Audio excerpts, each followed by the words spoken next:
Berthe Morisset, 1841 to 1895, French painter, perhaps the most distinguished of women painters. She was the great-granddaughter of Fragonard. She showed an early wish to paint and benefited by the guidance of Corot, working with him in the open air. She met Edward Manet in 1868 and married his brother. Manet expanded her range to include Impressionism. She exhibited in most of the Impressionistic exhibitions. Renoir and Degas were among her friends and admirers of her art. Her studies of women and children in the open are highly sensitive and feeling, and she painted some exquisite watercolors.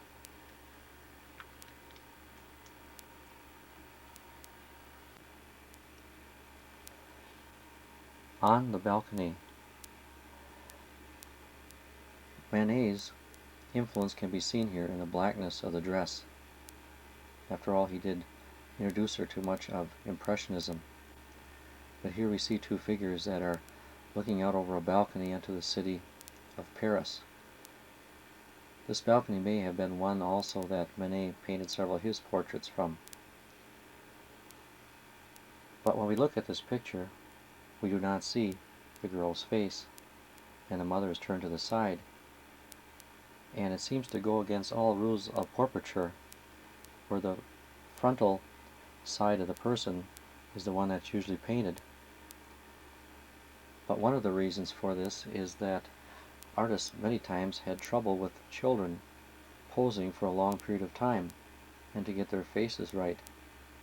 So in many of her pictures you will see that Morisset paints them with their back towards you or to the side.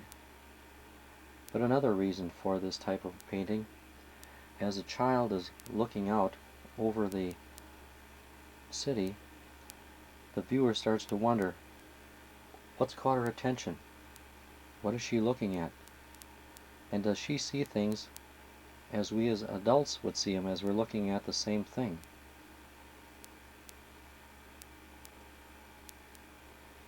She liked this painting so much that she made a duplicate watercolor.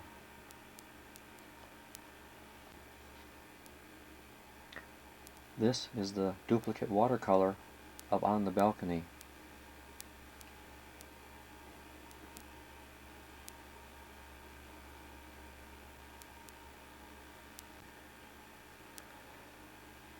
Because of these sort of poses, as we mentioned before, where the person that's sitting is not facing the viewer directly, they became almost like genre paintings of people in their daily walks of life doing different things.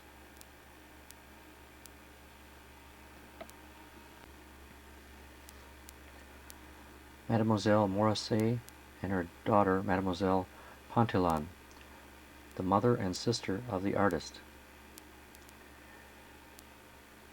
If you look from the left side, light pours into the picture, illuminating the double portraiture that's being done here. Above the sofa there is a mirror right above the head of Edna, the young girl, and you can barely see the reflection of the sitters in that. When Berthe was going to exhibit her paintings at the salons, she let her brother-in-law Manet come and critique them. But as he was doing this, he got so carried away he wanted to redo several things on them, which she later wrote and told her sister Edna about.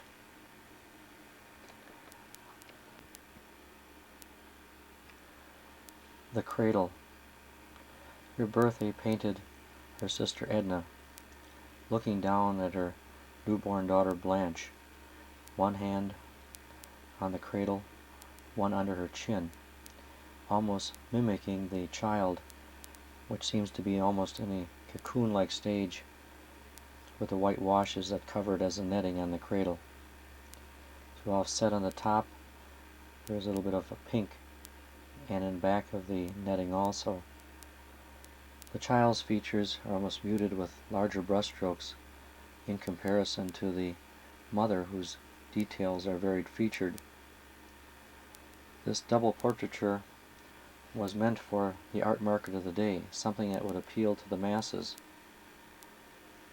And it is a genre type of painting that concentrating on the topic of looking. And this is one of the things that she concentrated on her work in many of her portraits, of people looking, contemplating, thinking about the world around them.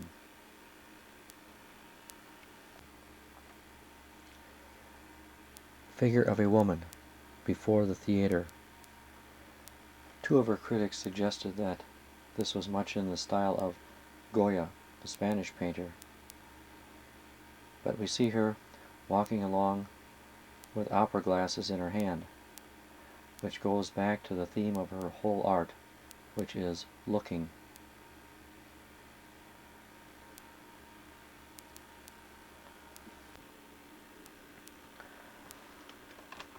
Catching Butterflies. Morisset spent the summers of 1872, 73, and 1874 with her sister's family at Moracourt. It was here that she executed the plein-air scenes in paint and pastel, usually depicting a woman and one or more children, usually her nieces, in a garden. The year 1873 was the last in which Morisset showed at the Salon, and by 1874, when Catching Butterflies was shown at the first Impressionist exhibition, she was committed to painting a technique that, through the use of light grounds and the direct application of brush marks, strove to approximate the fleeting sensation of vision itself. The palette of her early teacher Corot, with its variety of gray, green, and brown tonalities, continued to influence Morisset in the early 1870s. Her surfaces soon became increasingly painterly, with a variety of brush mark and notation, which she shared by her Impressionist contemporaries. In Catching Butterflies, the grass, trees, and foliage are described in fluid but controlled strokes, and the apparent freedom of application of paint is belied by a carefully considered compositional structure. It was the apparent lack of finish and sketchiness of the application of paint that critics denounced. Grouchard, the academic teacher whom Morisset had left in order to enter Corot's studio, gave the following advice after seeing the exhibition. She is to go to the Louvre twice a week, stand before Correggio for 3 hours, and ask his forgiveness for having attempted to say in oil what can only be said in watercolor.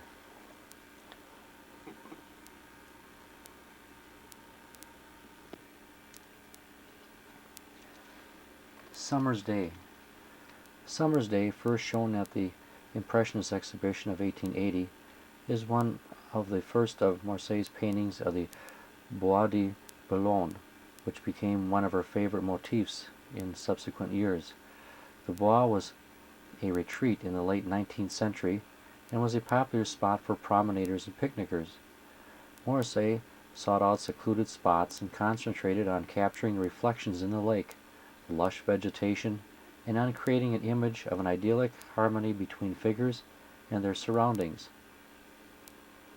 The Bois provided Morisset with the setting for a variety of subjects. Not far from her home, it was easily accessible and suitably sedate for a woman artist, her child and female models to inhabit. For Summer's Day, Morisset used professional models. She executed first a watercolor sketch and then the oil painting. Morisset had worked in watercolor from the 1860s and became increasingly interested in the immediacy and the atmospheric effects that this medium offered. By 1879, she had evolved a technique that attempted to retain this liveliness in oils. She used broad brushstrokes and pale grounds to indicate the movement of light over the surfaces of landscape and figures.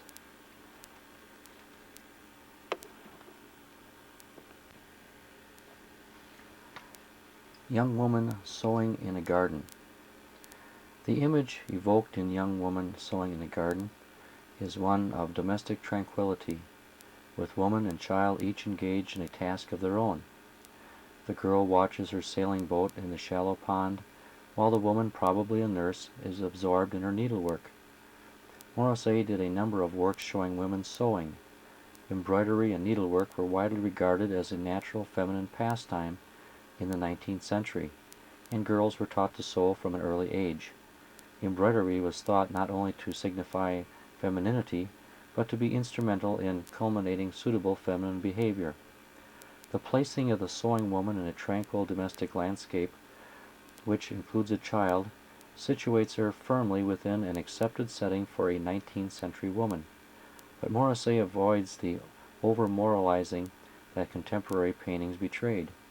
Indeed, there seems to be a barrier between the two people, provided by the tree cutting the center of the surface vertically. Each of the models seems fixed within their own psychological space. There is no attempt to represent an idealized relationship appropriately staged. Instead, the effect created is of a moment observed.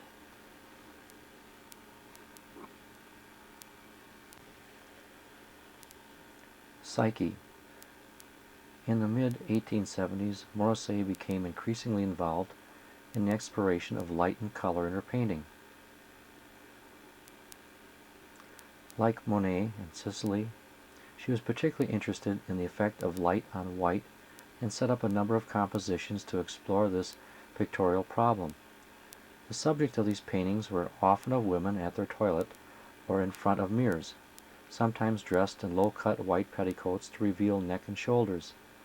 The practice of representing women in front of mirrors was traditional and relates to the old theme of vanity, where Venus or another symbolic female figure is shown studying her own reflection. It is interesting to note that for many 19th century theorists, the toilet was thought to be woman's highest form of artistic expression. For the Impressionists, because of their interest in the study of reflected light, the mirror became an important element in their compositions. The theme of the woman at her toilet was explored particularly by Monet, Degas, and Morrissey, and it was a useful subject in that it offered a realistic pretext for the exploration of a traditional theme.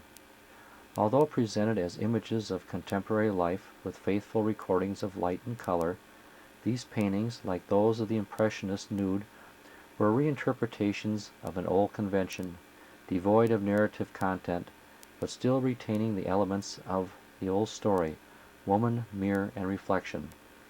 The traditional projection of narcissism onto women remains subtly present in these images.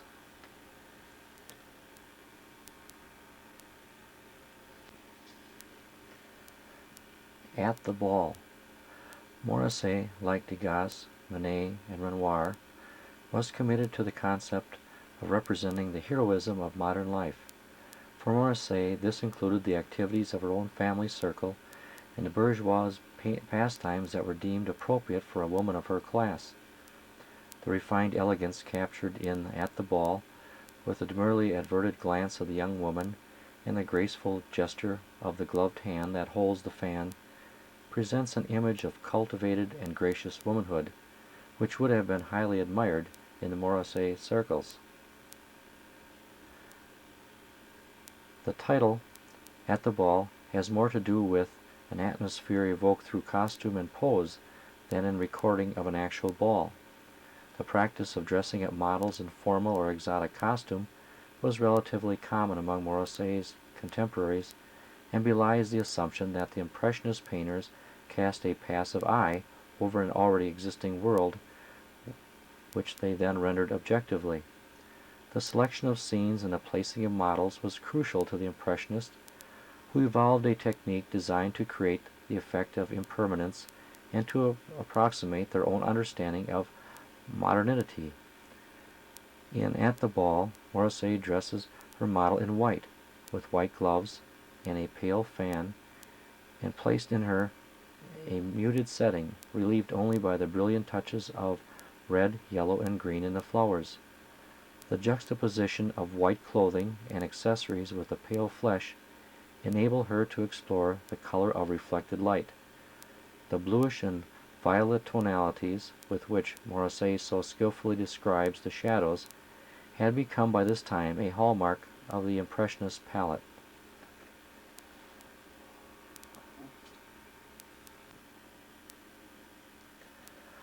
Little Girl with Her Doll. Two of her favorite models of Morrissey was her husband and little daughter Julie.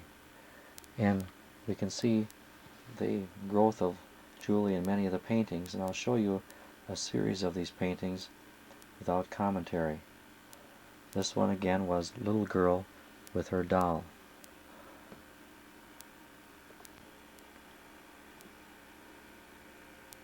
By the Lake, painted in 1884.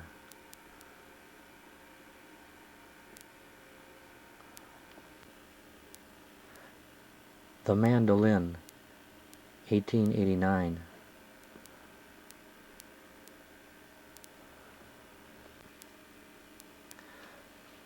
The Cherry Tree, with Julie at the bottom holding up the basket and her cousin on the ladder. 1891 to 92.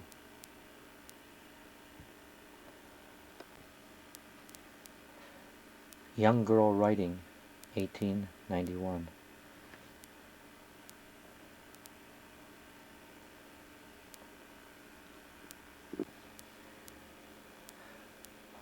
Girl with a Greyhound, 1893.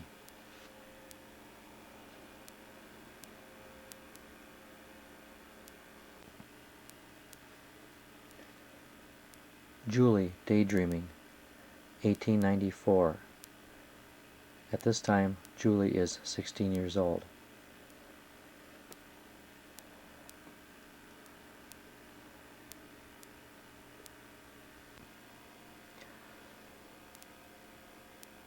In 1894, the same year as that last picture that was shown, we see a photograph of the young 16-and-a-half-year-old Julie Manet, who again was the daughter of Berthe Morisset. In that year, Berthe Morisset died at age 54 of pneumonia. In her will, she had made Auguste Renoir, the famous painter and friend of her mother, the legal guardian over Julie. Julie remembers when he first came to her after he heard of her mother's death, him coming into the room with a white flowing kerchief and hugging her and trying to console her. Renoir took good care of Julie, her and her two orphan cousins, had them stay with him for several months, gave them drawing and painting lessons, and oversaw her activities for the next few years.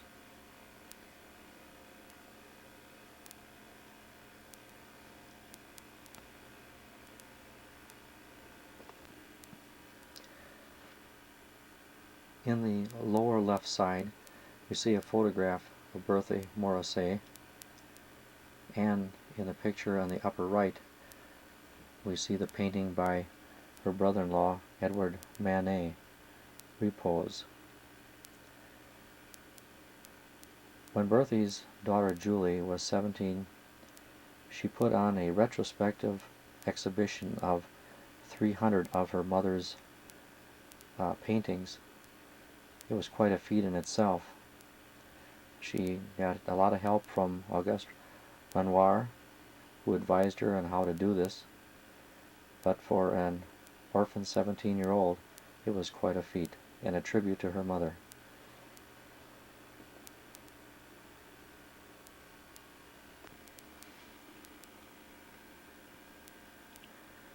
Pierre Auguste Renoir, 1841 to 1919. French painter, one of the greatest 19th century masters.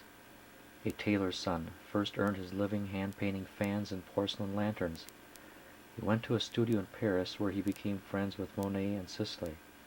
They painted outdoor and gradually built up an artistic society, the so-called School of Fontainebleau. It was here the transition to Impressionism was complete. He had been influenced by Monet, Degas, Velázquez, and Titian. It was his joy in a beautiful appearance that made him so outstanding a painter of portraits and action. He went through a transition, which he called the dry manner, a period of cold tones, sharp colors, and smooth surfaces. He found a new unity of color and form that brought to fulfillment all that he had learned and felt. There followed after 1900 the many paintings of bathing girls. My striving was always to paint people as if they were beautiful fruit, so he himself characterized his ceaseless efforts to portray his model Gabrielle, a sweet young girl who came to him as a servant and model when she was 15 and remained in the family for 58 years. This girl posed for about 250 pictures by the master. He was so tirelessly active that during his last years, raked with crippling arthritis, he had the brush strapped to his stiffened fingers in order to paint until the very end. The more one looks at the paintings of Renoir and has a chance to view them, the more they realize what a true genius this man was.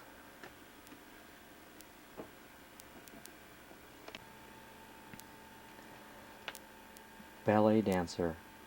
Unlike Degas, who sees the ballet dancer as the object of theater, Renoir presents the little dancer more sympathetically as a charming girl.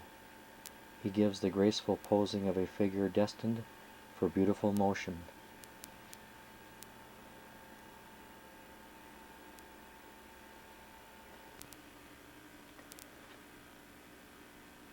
Spring bouquet or vase of flowers. The impressionistic technique had not yet evolved when this was painted, for it shows individual petals instead of just suggestion of flowers.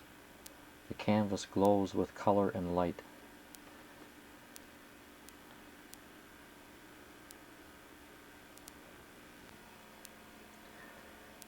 Madame Carpentier and her children. Renoir concentrates attention on the children and the dog, who rolls his eyes in mock anguish over the weight on his back. In contrast to these attractions, through the placing of the figures and the perspective of the rug, the eye is led to the upper right corner, where there is a grouping of handsomely painted details and an exit into the distance. To lend stability to the canvas and localize the vision, the prominent and richly varied black of the dress is placed in the center of the composition, taking the eye by means of animated silhouette to the edge at the right.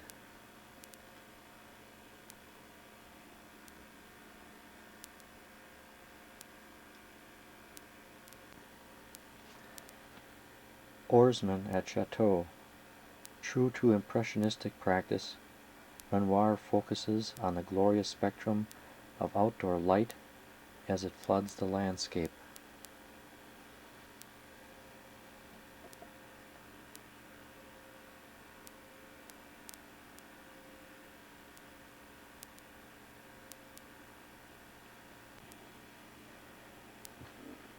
The umbrellas. Someone has said that Renoir created a new mythology out of poor humanity and endowed it with a sense of happiness. This picture, notable for its naturalness and exuberance, shows Renoir as a gentle, loving chronicler of everyday life.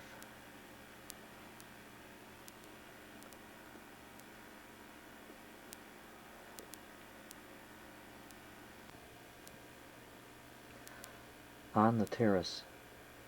The figures seem immediate, caught in a particular moment. Their informality is brought out not only in the pose, but in the extreme forward placement of the little girl. She appears to peek over the bottom limits of the frame.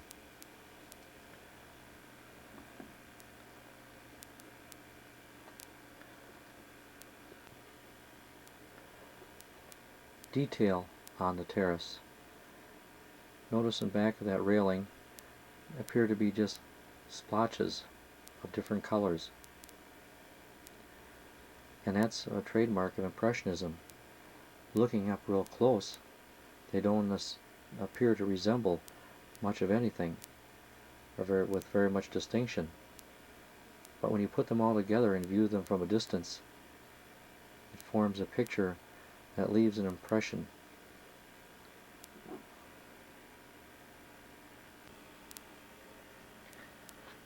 Dance at Bougival. No artist has ever been more aware than Renoir of the charms of his age. Here he shows the simple joys of life.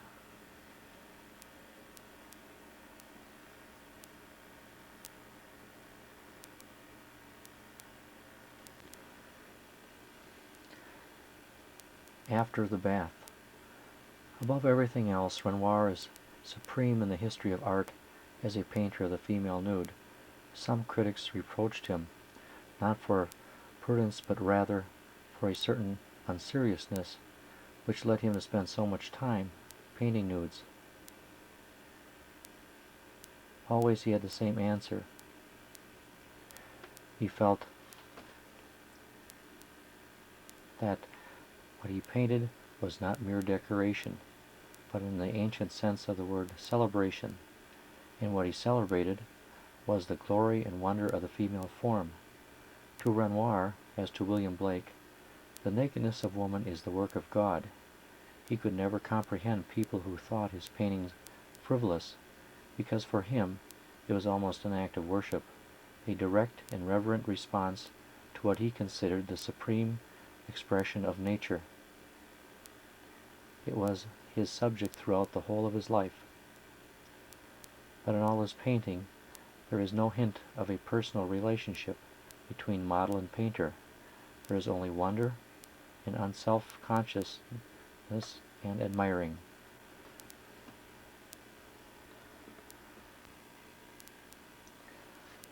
Two girls at the piano.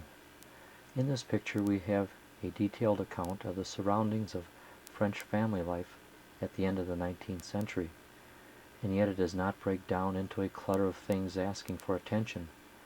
We see the piano with its candle holders, chairs, the tassel draperies, and in the room beyond we get a glimpse of a stuffy but inviting confusion. We may study the costumes and the hairdo which the girls wear, and on the piano is a typical old-fashioned bouquet of the time. This is a picture of leisure and relaxation and companionship. We feel this not only in the obvious indications of the subject, but more persuasively in the way the picture is put together. The scene is bathed in a soft glow of light, and its source and direction are not specific, and the rosy warmth helps us to join in on the unself-conscious pleasure of the moment.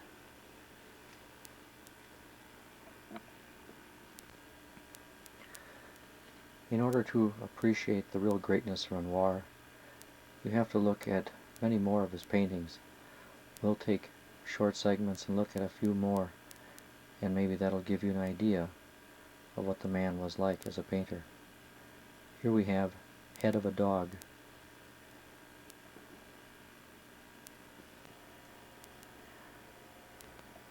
A Girl with a Watering Can.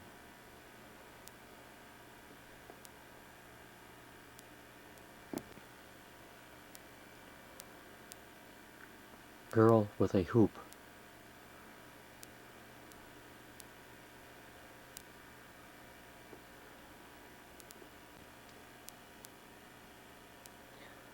Child with a Whip.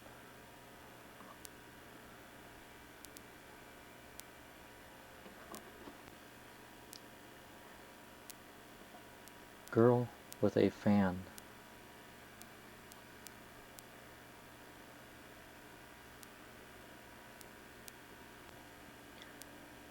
Portrait of actress Jean Samary.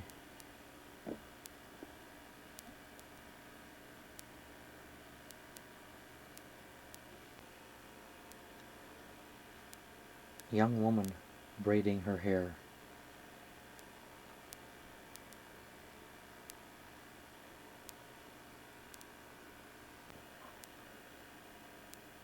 Portrait of Victor Chouquet.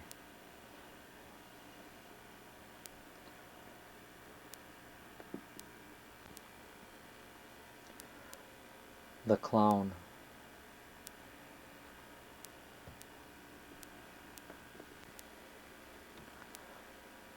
Gypsy Girl.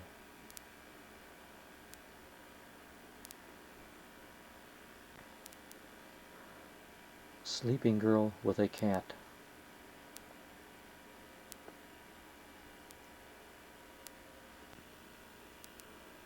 The wave.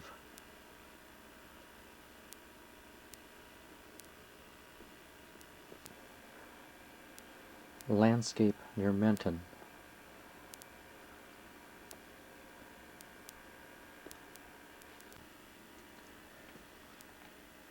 Dance in the city. Notice how, with the use of white and different shades of violet, he's able to get such a shimmering effect on the woman's gown.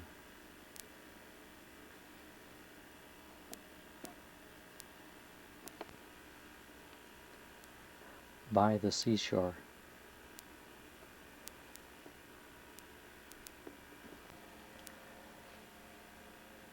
Pastel of Berthe Morisset and her daughter Julie.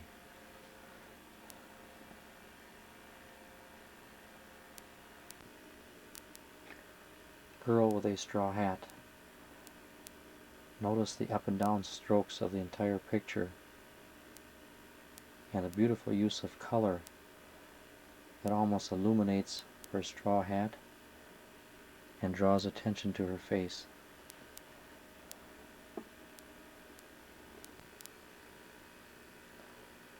Portrait of a girl.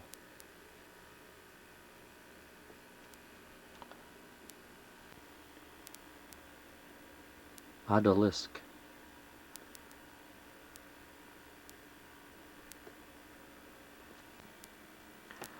Sailboats on Argenteuil.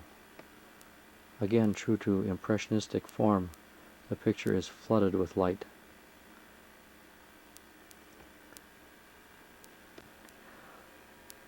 Les Déjeuners. Notice the realistic expression that Renoir has captured on the man lighting a cigarette.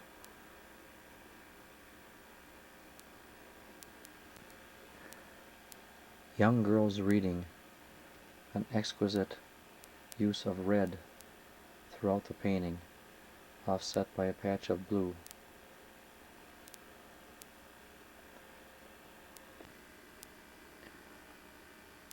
Young girl combing her hair. Renoir was able to bring out the real personality of a young girl with use of light and grainy color.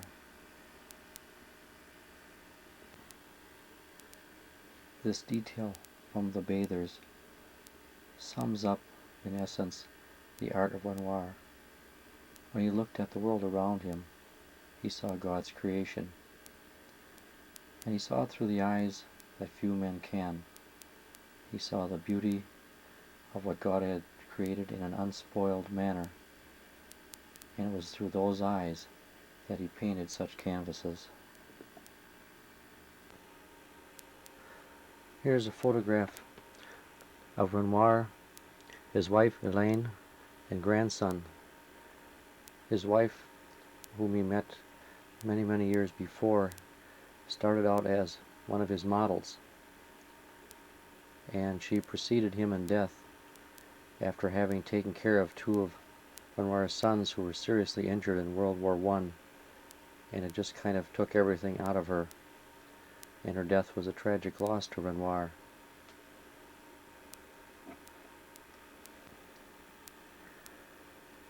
Photograph of Renoir in 1914, 5 years before his death.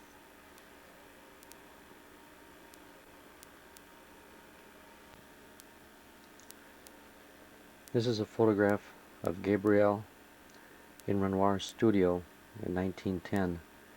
She was the young girl who came to the family at age 16 and stayed for 54 years and became an intricate part of that family, serving as maid and model for numerous pictures of Renoir.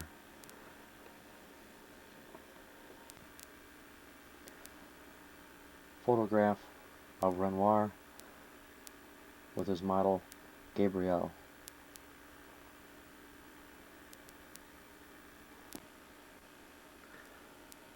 Renoir painting in his studio in 1914 You can see by this time that his health had deteriorated, and if you look very closely on his hand that he's holding the brush, you can see the wrist straps that were used to help hold his hand in place so that he could continue his work.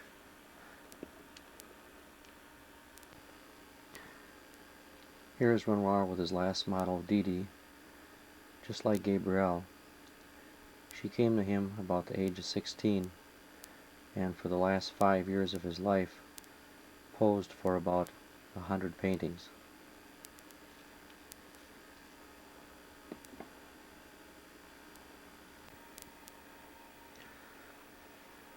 That ends our first part of this chapter where we talked about Impressionism. The 5 that we have just gone through were a very close-knit group, sharing their triumphs and joys and defeats together. They were not so much in competition with each other as they were a fraternal society who often gave support. But there are others that we could have mentioned, but these past ones will give you an idea of what the Impressionist movement was all about. And now we're going to move into Post-Impressionism. But you remember, this next group were, in most cases, Impressionists, but took it to a different level and gave their art a different meaning.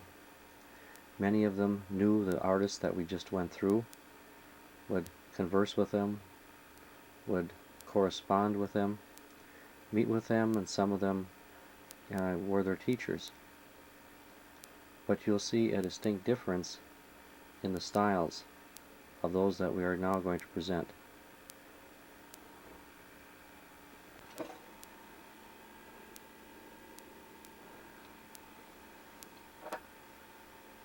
Paul Cézanne, 1839 to 1906. French painter who has been called the father of modern painting. He had the power to convey the essence of landscape while eliminating much of its detail. He felt a picture was not an impression of nature, or a bit of social commentary, or an illustrated story, or a piece of decoration. It was an expression of the emotion evoked in the artist by the enduring forms and colors of the natural world. He produced art that lay somewhere between simple representation and pure abstraction. It has sometimes been called geometric. He transcended both his own and later eras and stands alone, complete as one of the giants of European painting.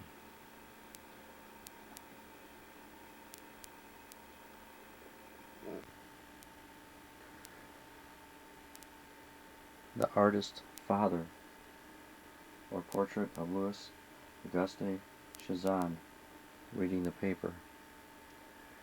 In his portrait, it is kept very simple, not a lot of detail, but the figure stands out as it's crouched on the upper part of the chair.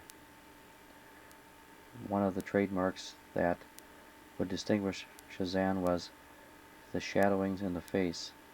Again, not a lot of detail, but the shadowings and the skin tone would bring out the impression that he wanted to give.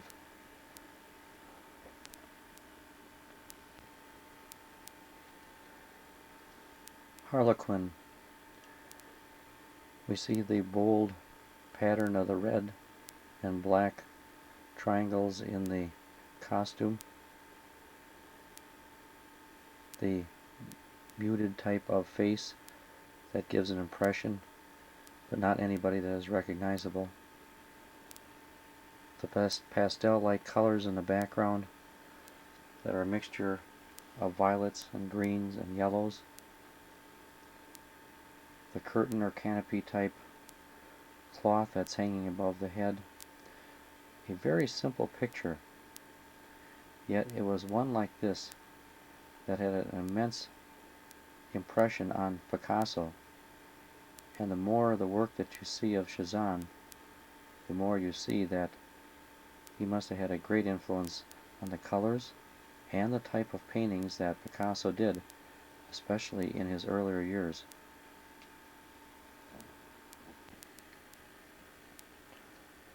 Portrait of Madame Chazan in yellow armchair. Chazan was very demanding of his models, and his wife, a normally talkative woman, was obliged, on pain of his displeasure, to sit silently and without moving for hours on end. She was almost his only woman sitter, perhaps not surprisingly.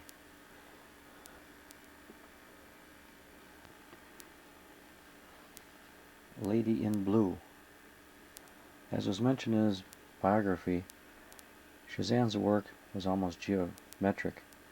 If you look at the hat that the lady in blue is wearing, it is in the form of almost a rectangle. And the rest of the body is in the shape of different angles, from the shoulders that branch downward to the midsection of the waist, which goes inward, both arms bent at angles, the table itself, the corner, the pattern, rectangle pattern on the table itself. Again, not a lot of detail as far as wrinkles in clothing, but what makes up the difference is the different shades that is used. In with the shades of blue, you can see spatches of green that give it a sort of a different look to it. Same thing in the facial features. The emotion in the face is caused not by distinctive features, but by the different color tonalities that are put in, where you look at the cheeks, or underneath the lips, around the eyes. That was typical of the modernism in portraits that Chazan was introducing.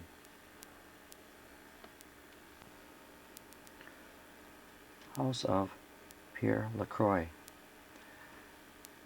In this painting, everything is very much beginning to be abstract, quite a bit impressionistic, except that if you look at the foliage, especially in the front, all you see is dabs of yellow and different tints of green, giving the impression of the foliage. You can barely see that there is water at the bottom of the picture and a reflection from a pier. As you move up the picture, on the right side, there is a tree with, again, splotches of white showing the foliage of that tree. And as you go behind the house, there's just masses of color. Again, very simple technique, but as you look at it, you see a scene of a house covered with vegetation.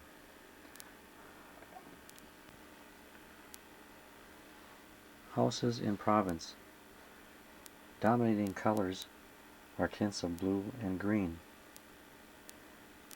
The houses stand out because of their light, pale yellowish white color and the angles of the roofs. Your eye is drawn toward them. The blue background provides the setting. As you come forward in the picture, you can see more of the tinges of green right down the center. The rock formations give the picture's depth, so that you can see that the houses are set back in the rock formation, and as you come to the front of the picture, the blue shadows add some more depth.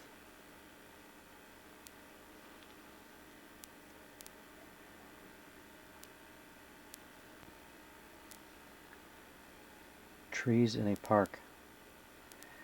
Here you can see the impressionistic tendencies with the different patches of white and yellow that fill the picture with light. From the upper right side, the clouds are giving it light with those white and yellow specks. It follows through on the buildings that are below it, and then also in the green area in the middle of the picture, and in the forefront of the picture where there are reflections of the red and green of the trees above. As he goes on in time, we will see that Chazan changes his style dramatically. Here there are very basic outlines and identical types of things, such as the tree, the outlines of the house, um, different borders, so that you can distinguish. As he goes on, they won't become as clear. The aqueduct. Here already we can see how his style is changing. The foliage on the trees are painted in strokes that go in many different directions and are accented by bits of lighter color, as in yellow tinge, and in darker shadows of a very dark green, almost black. The trunks of the trees themselves are outlined almost as in a charcoal sketch, creating the shadows, but giving very broad outlines of those trees and making them very distinguishable.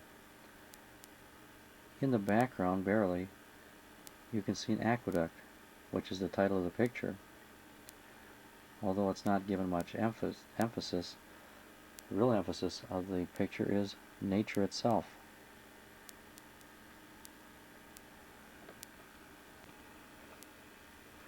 Great pine near A.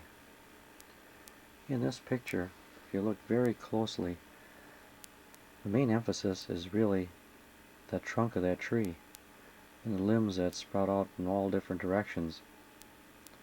Although this is supposed to be a pine, it's really not that evident. All surrounding, almost in a circle-like pattern, are little blotches in almost rectangular form, as though he just took his brush and dabbed the color on. Some of them are more distinguished than others.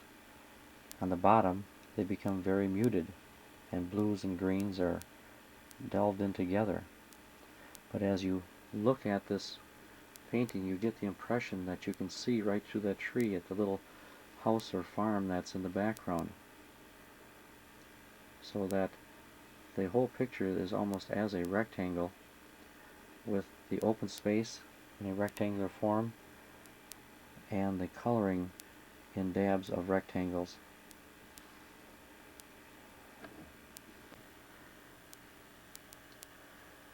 The banks of the Marne. As you look at this picture, you will see a river, you will see a bridge, a house, trees in the background, and a sky. And yet, if you were to take selective spots and zero in on it, you wouldn't be able to tell it is a sky, you wouldn't be able to tell that it's a river. But the impression that is given is done by the different splotches of color that are put into his picture. We can see reflections in that water, but yet nothing really distinguishable, but it gives us an appearance of things that are in the picture itself, by using the same colors in the water as are used in the rest of the picture. The sky is a hodgepodge of color, and yet it emits light into that picture. The trees in the background are more of blotches, but yet we know that they're trees.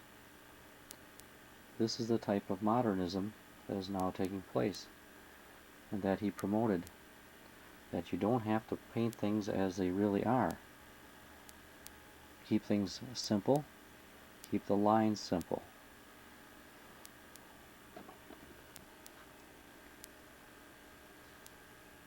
Blue landscape.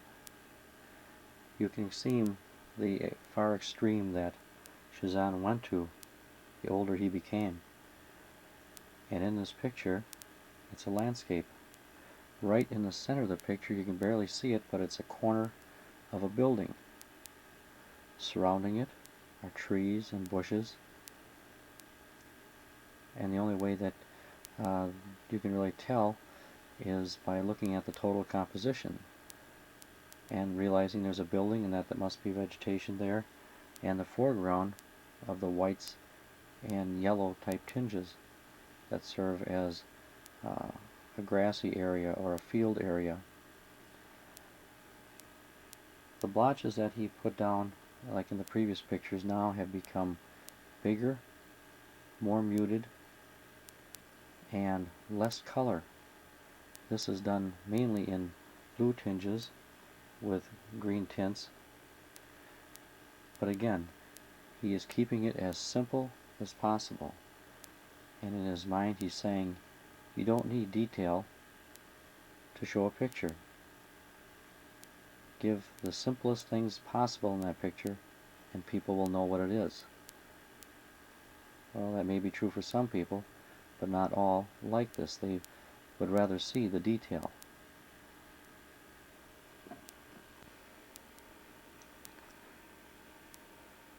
Still life with curtain. Cezanne did quite a few still lifes, a lot of them that had to do with a scene that you see here, whether it's fruit or pictures or something on a table. Because of the way the curtain is folded, the towels or whatever the cloth is in the front has its different folds, and by the way he lays out the fruit in its different color pattern, everything looks very distinguishable. We see the curtain, we see the picture, we see the different types of fruit, and a lot of it is done because of the outlining around the various things through means of shadows, just like he did in one of those other landscapes we saw with the tree trunks. But one thing that was very noticeable with Cezanne's work is that it seemed that his use of perspective was always off. If you look at this table, it seems to be slanting towards the left. If you look at many of his other works, the same thing seems to happen. Everything seems to be not balanced, but always slanting in one direction. Here you almost would think that the fruit would start to roll off the table.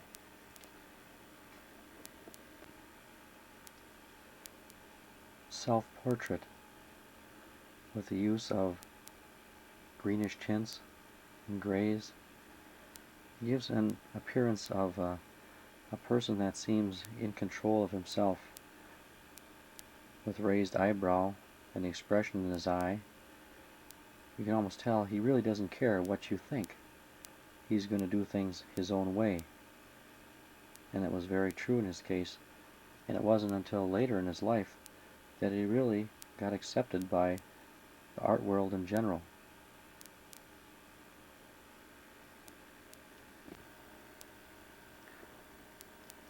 Here we see a photograph of a young Paul Cezanne, probably in his late 20s. If you want to get a time reference, this would be taken about the time the Civil War started.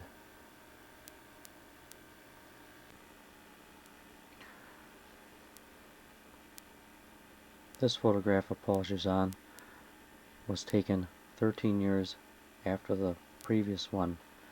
You see now that he has grown a full beard, which was a trademark of his. Can't tell it, but he is now balding. He's on his way to paint one of his landscapes.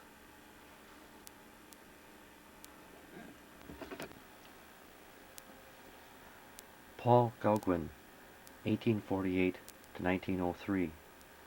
French post-impressionist painter with Cezanne and Van Gogh, one of the great formative influences on modern art. Taken to Peru as a child by his journalist father, he returned to France with his mother after his father's death. He became a successful stockbroker and married a young Danish woman. He started painting in his spare time, being influenced by the Impressionists. At age 35, he gave up his family and financial career to devote himself to painting. He sought solitude and painted at remote places. It was then that he met Van Gogh and had a brief and stormy friendship. He set sail for Tahiti in 1891 and lived permanently in the South Seas, in poverty and ill health and isolation, but leaving beautiful pictures of vegetation and life and a gentle Polynesian people. Many Tahitian figure groups show his feeling for a primal simplicity of design combined with color of unsurpassed liberty. Gauguin has touched the modern imagination as an escapist from a sophisticated civilization, but the new life he gave color was his great legacy to modern painting.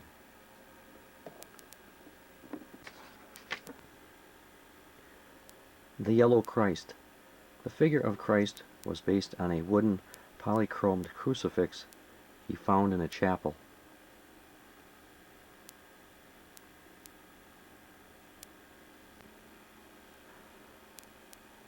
Breton Girls Dancing. This is the type of painting Gauguin did right before he took off to the South Seas. Here we see a scene in France. Self-portrait with a halo. This self-portrait shows the conflict of Gauguin. On one hand, he wants to be pure and good, but evil is always there to tempt him.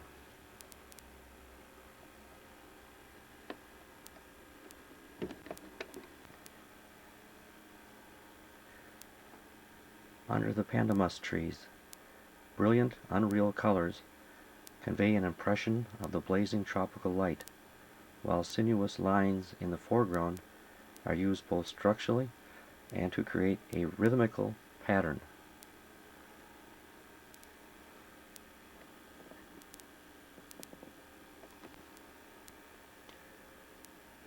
The Day of the God. This picture embodies Gauguin's idealized conception of life in Tahiti before the arrival of the Europeans. The idol of the god Taroa, creator of the universe, was inspired partly by Indian art.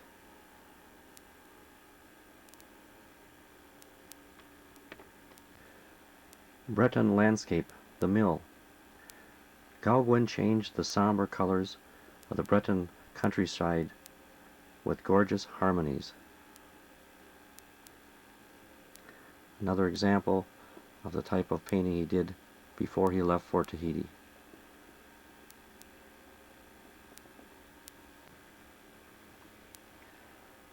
Days of Delight. An ideal of Tahiti, of the grace and dignity of the simple life close to nature. Tall, statuesque figures set between trees at different intervals, in depths forming a complex but harmonious relationship. Every section of the picture plays its part in the design. The viewpoint is that of the spectator on the ground.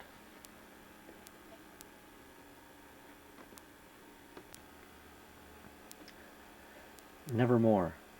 Gauguin related how he returned home one night, long after dark, to find Tehura lying naked on the bed, petrified by fear of the Tupapas, the legendary spirits of the dead, who were said to walk by night. Between her sobs she exclaimed, "Never again leave me alone like this without a light." Gauguin wrote, "I wanted by means of a simple nude to suggest a certain barbaric luxury of ancient times. The whole is drowned in colors which are deliberately somber and sad." For the title, Nevermore, not the raven of Edgar Allan Poe, but the bird of the devil that is keeping watch.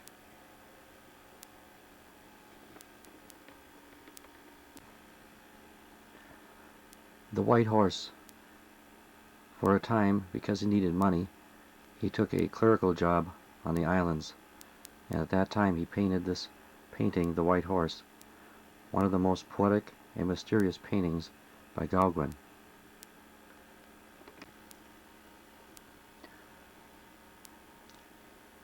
Women of Tahiti, or Two Tahitian Women on the Beach. Two Tahitian women squatting on a beach. The seaside is the background, a more or less straightforward representation of the appearance of his models, without any poetic or mystical overtones. Though the figures are given their full weight and volume, the tip perspective of the beach and the areas of contrasting colors create a decorative pattern.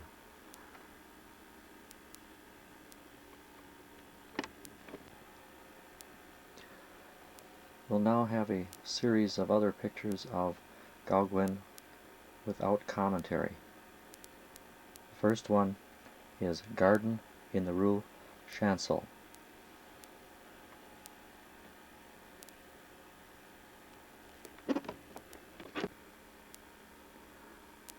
Woman in Waves.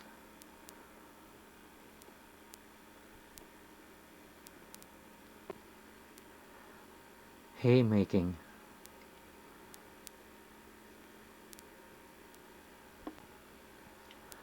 Woman brooding.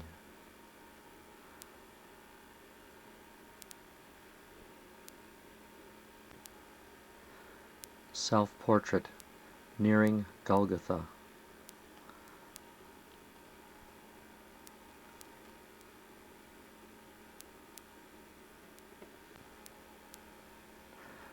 Two Tahitian women.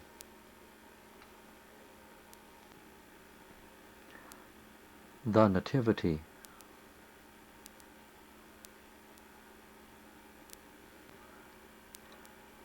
Holy Family.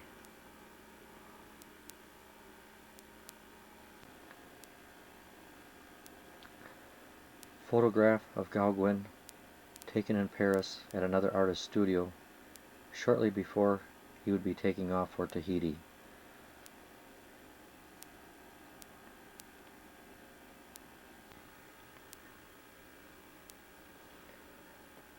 Vincent van Gogh, 1853 to 1890, a Dutch painter and one of the greatest painters of the post-impressionist period. The son of a Dutch pastor, he did not take art seriously until age 27, after having failed in several careers, including lay preacher in a mining area. He was supported by his brother and took drawing lessons in Brussels. He then went to Paris, where he was influenced by Japanese prints, the Impressionist, and the division of color as practiced by Seurat. His new sense of color and design found wonderful expression at Arles, where he met Gauguin. Following the mental crisis of 1888, when after a quarrel with Gauguin, he mutilated his ear, his genius struggled with the depression of mental illness in hospital surroundings. In a small village where he painted various scenes, he shot himself in the chest and died the next day. Both the number and splendor of his pictures produced during a short and unhappy span of life remain astonishing, and his influence on modern art in the conception of color and individual expression has been immense.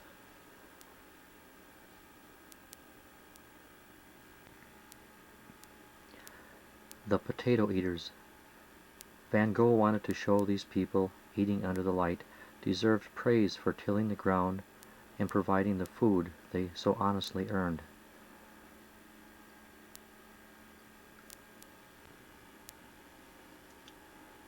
Skull and Cigarette.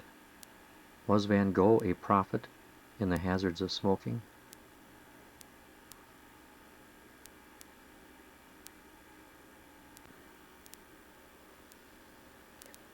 Woman at a table in the Café du Tambourin.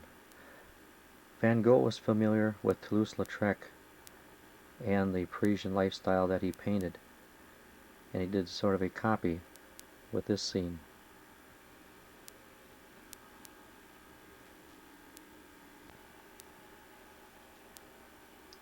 Interior of a restaurant. Van Gogh knew Seurat and pointillism. We see the influence here with the small dots that make up the picture.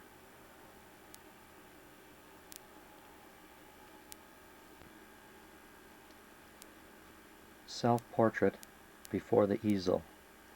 One of over 20 self-portraits.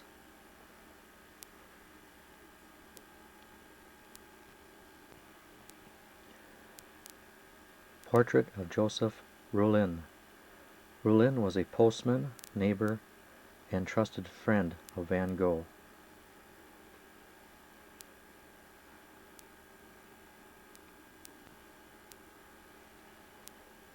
Café terrace at night. By surrounding the yellow illumination of the café with blue tints, the warm, inviting sense is given.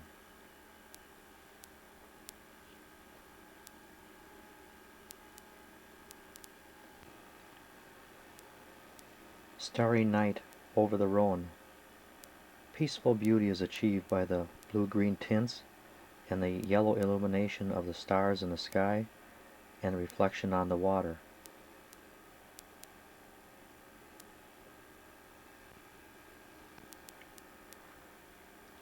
The Starry Night.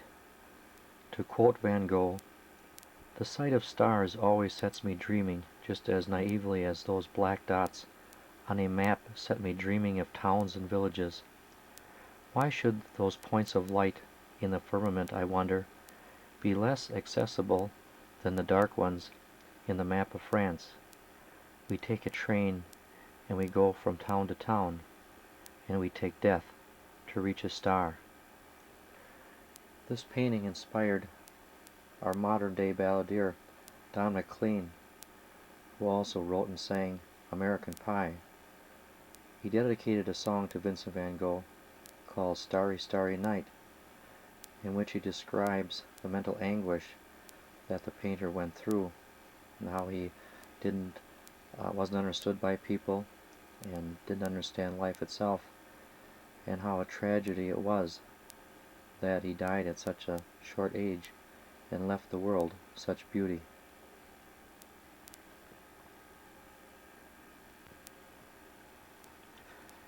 A path through a ravine. This shows the Van Gogh trademark of heavy brush strokes and dark outlining of predominant features.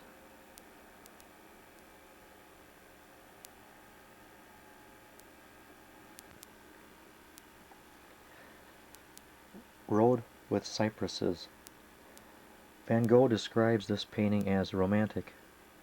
It evokes the synthesis of heaven and earth, the crescent moon, the sun, and solitary star carries halos of energy in an infinity of sky pierced by two twisting cypresses.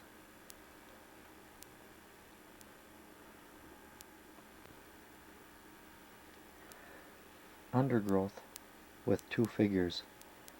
This shows the genius Van Gogh had for using contrasting colors and patterns to produce beautiful pictures.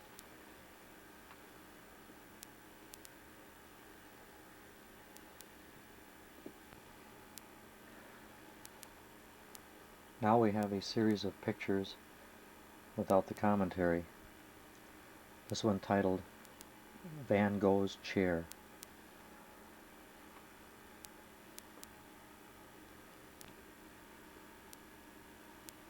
Weather-beaten pine trees.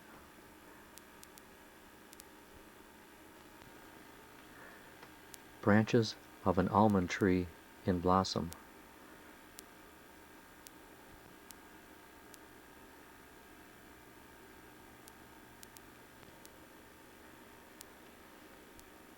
Olive trees.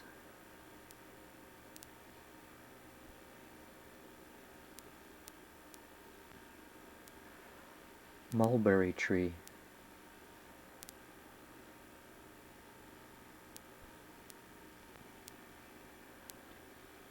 Irises.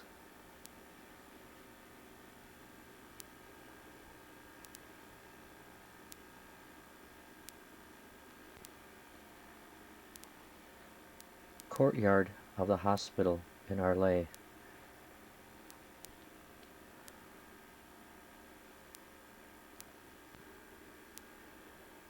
Seascape at St. Mary's.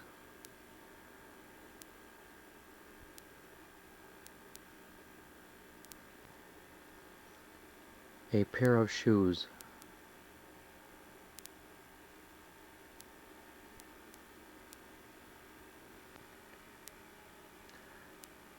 Photograph of Vincent van Gogh about age 13 in 1866.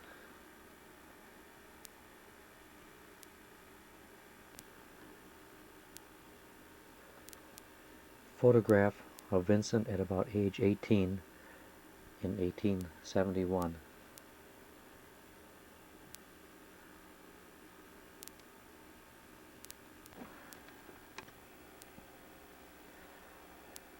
Henry de Toulouse-Lautrec, 1864 to 1901, French painter and graphic artist, descendant of ancient French counts.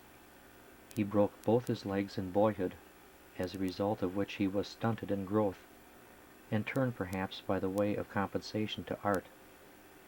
By 1885, Lautrec was beginning to frequent the circuses, cafes, cabarets, and ballrooms that would provide the subjects for most of his work. He evolved in an ever more immediate and vibrant style to capture the rhythms, movements, and expressions of popular entertainers and their audience. He adopted the odd camera angle views of Degas. He was immersed in the world of the singers, dancers, actors, prostitutes, and ordinary neighborhood people that he depicted with such acuity and sympathy, usually by oil diluted with petroleum on board to give a matte effect.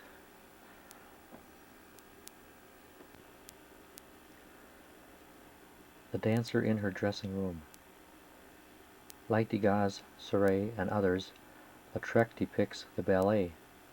Here is a backstage scene showing the preparation before going on. The style of painting resembles Van Gogh.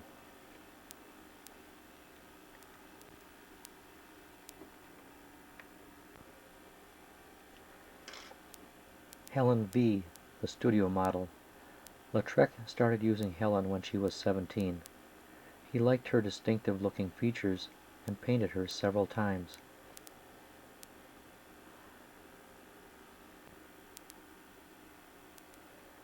The redhead with a white blouse. Lautrec tried to capture the look of the working woman.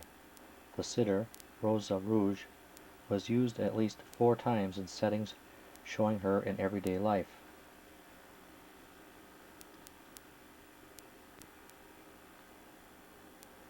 At the Moulin Rouge, the dance. This was one of Lautrec's favorite themes, of which he painted no less than 30 pictures. He captured the essence of Paris nightlife like few ever have.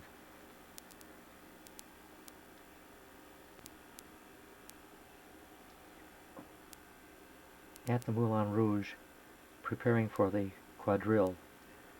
This is a view of the dance floor at the Moulin Rouge, in which the dancers are seen preparing for the quadrille naturaliste, which developed out of the can-can, and was performed by groups of 4 people.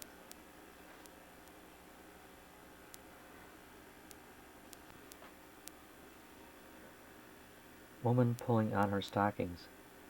This is one of Lautrec's most brilliant, rapidly executed studies in oil. By diluting the oil paint and applying it over a cardboard-like material, Lautrec develops a unique picture style all his own. He did many of these popular pictures.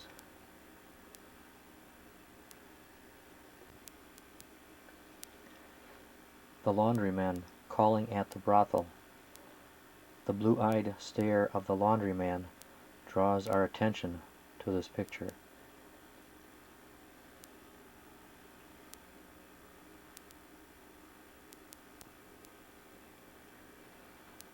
Friends. One of Lautrec's many studies of lesbians. The models were probably girls at the brothel in the Rue des Moulins.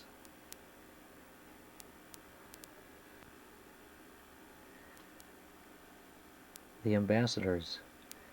Aristide Bruant, one of the many posters Lautrec became famous for.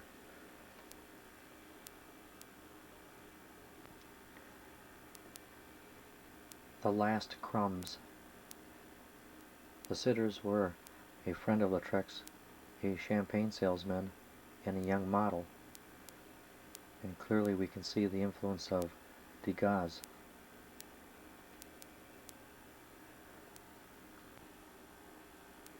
We now have a series of pictures without commentary. The first one is called The Laundress.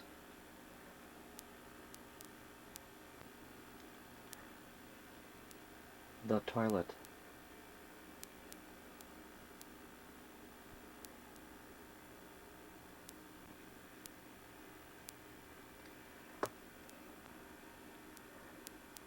The Artist Dog, Felch.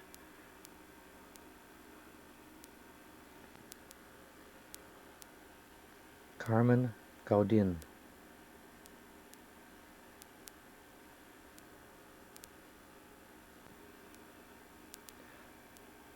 Jane Averill.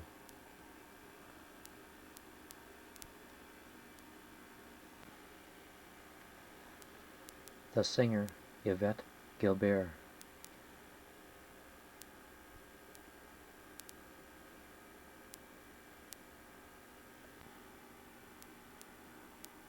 Woman with Black Boa.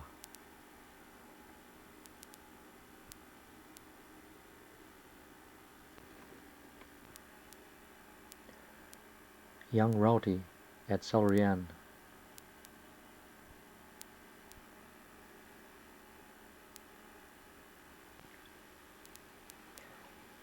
This last picture, Rue des Moulins, or the medical inspection, deserves a commentary. Many of the times that Lautrec painted, he painted things that ordinary painters wouldn't even dare do. In this case, this picture shows two prostitutes awaiting their monthly inspection for venereal disease.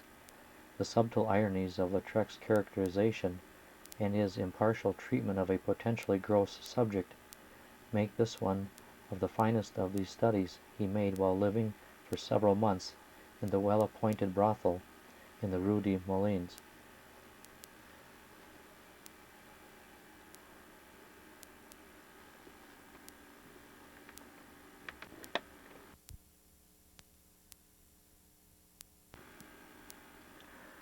Photograph of Lautrec. This photo we can see that he was a short man and that his legs were stunted.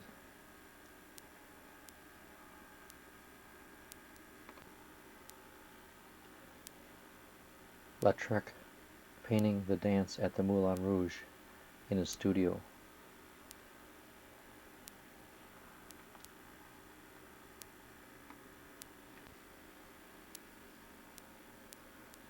Helene Very, a young neighbor whom Lautrec knew as a child, posed for him several times at the age of 17 in 1888. He admired her beauty, her distinction, and the purity of her features.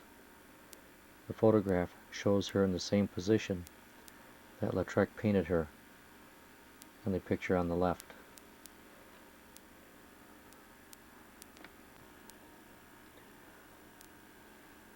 This photographic montage of Lautrec was taken about 1890.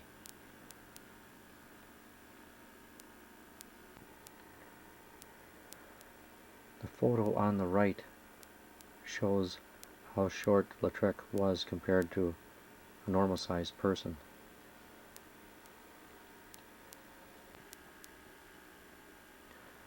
Close-up of Lautrec.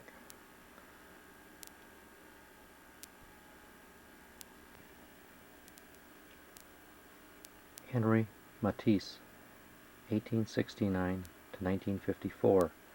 The son of a wheat merchant, he graduated from law school and then entered art school, where he copied the works of Poussin and Chardin. He was attracted by the Impressionists in 1897. He was influenced greatly by the Post-Impressionists, Cezanne and Van Gogh, and above all, Gauguin. He formed a group of artists who were nicknamed Les Fauves, the Wild Beast, in 1905. This marked the end of his Impressionism and the beginning of Expressionism. Matisse was always distinguished by his simplification, his emphasis on color and shape, his closely applied brush strokes, and his unfailing good taste. He created a number of brilliantly colored effective pictures. In his long lifetime, his work underwent certain changes, but it always displayed his obvious enjoyment of color harmony. The wonderful sureness of his hand is preserved forever in many lithographs, drawings, and book illustrations. He also tried his hand at sculpture. The final period of his work shows ever-increasing simplicity. Today, his work is becoming more popular than ever.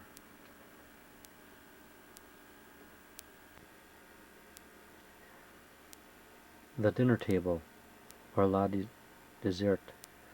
Matisse's awareness of color was gained when he met painter John P. Russell, who had worked with Claude Monet. Through Russell's own work in his collection of modern art, he gave Matisse 2 drawings by Van Gogh. He was liberated from museum art. At Russell's urging, Matisse painted The Dinner Table, a rich evocation of Impressionism that glows with shimmering colors.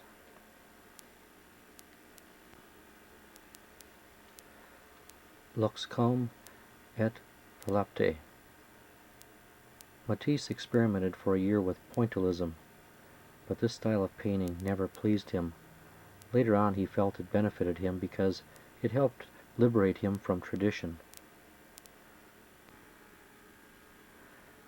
Interior with a violin.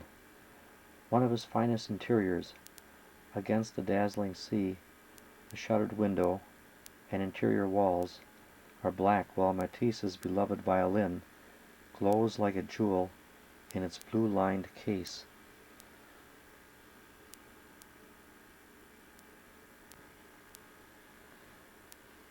Decorative figure on an ornamental rug. Surrounded by colorful Moroccan design, nude easily asserts herself and becomes the picture's focal point. He did many pictures with a Moroccan motif after he took a trip to Morocco at one time in his life.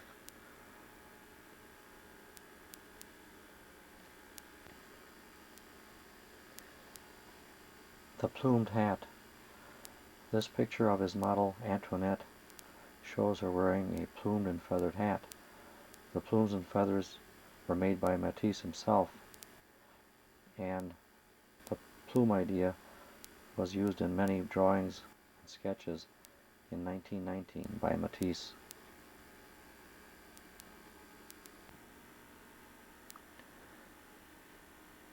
The Red Room.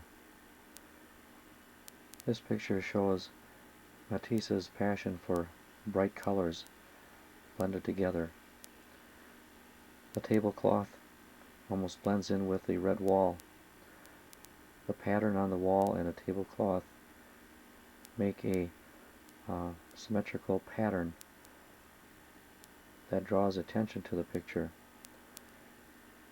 Through the picture in the middle you see dabs of yellow, also the coloring of the woman's face, and on the trees outside to add contrast.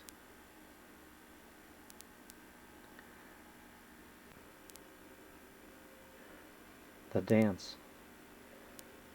Matisse said he wanted to use the reddest reds, the bluest blue, and the greenest greens that he could find to bring out the bright pigments in his pictures.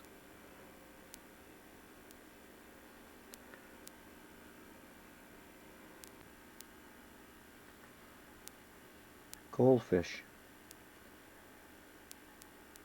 Matisse's paintings were often very primitive, but also very beautiful.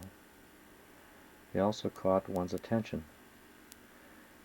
Here, the way the composition is laid out, we see the viewer looking down at an angle at that table and looking at the goldfish. They become the focal point of the picture, surrounded by different types of greens.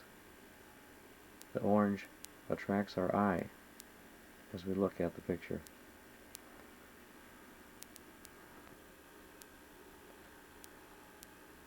Tree near Travaux Pond. This poetic painting of a misty woods is remarkable for its design and sensitive mood.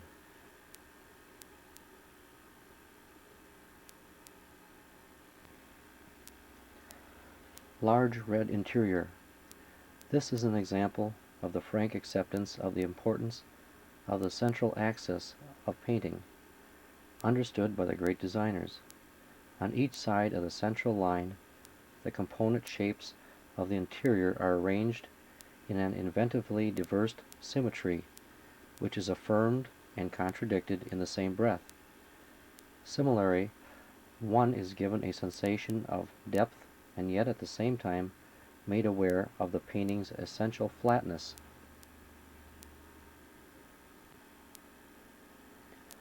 The Egyptian Curtain.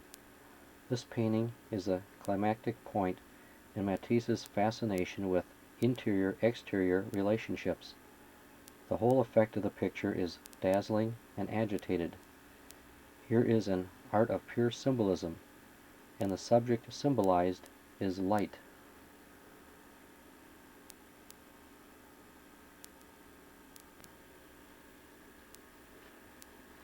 Poppies, fireworks.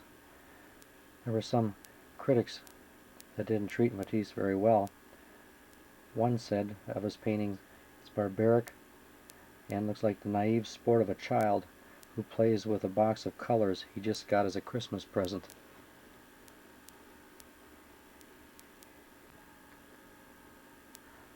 Self-portrait. This is much in the style of Cezanne, with the prominent features and dark shadows around the eyes and features, also with different coloring in the face.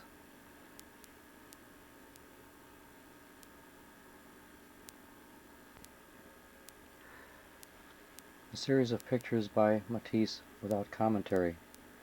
This is Pot of Geraniums.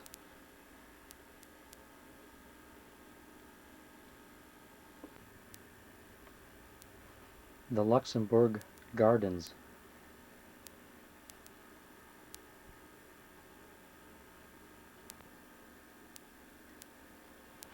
Dishes and fruit.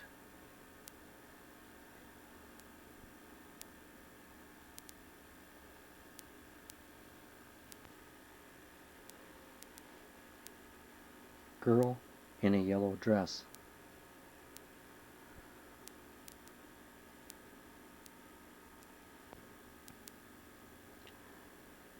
Woman in a flowered hat.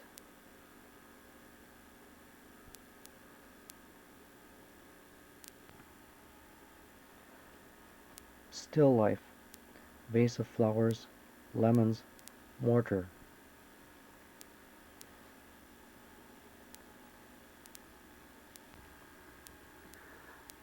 Woman seated, back turned to the open window.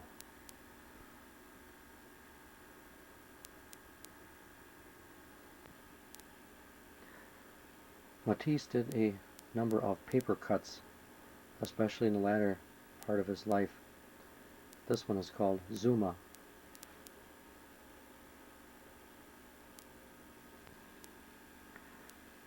Paper cut, The Sorrows of the King.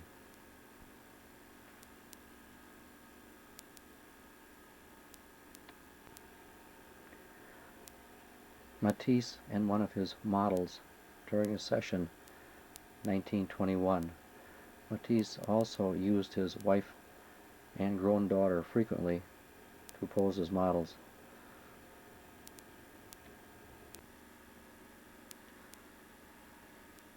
Photograph of Matisse, 1930.